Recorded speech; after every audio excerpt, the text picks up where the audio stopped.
কি এমন ভুল করলাম আমি নিজেই বুঝি না। রাজাকার বলে রাজপথ উত্থল করে সাধারণ ছাত্ররা। যাবো না, সে কথা কি আপনাকে আমি আবার বলিব, নাকি ভিডিও ক্লিপ আপনাকে আবার দেখাবো? এত কথা বুঝি না, সোজা কথা বলো। কি এমন বলেছি সেই কথা তোলো। মুক্তিযোদ্ধার সন্তানরা পাবে কোটা, ওই কোটায় ভর করে নাতিপুতির ওটা।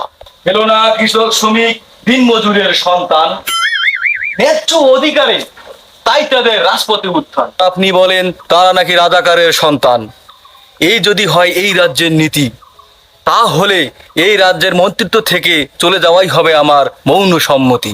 কি বলো মন্ত্রী, চলে যেতে চাও একা? ভুল না হয় আমার হয়েছে, তাই মাসুল দিব কি আমি একা? দেশে আছে মুক্তিযোদ্ধা, আছে সাধারণ মানুষ, কি করে আপনি এই কথা বলেন? আপনার নাই কোনো হুঁশ? মন্ত্রী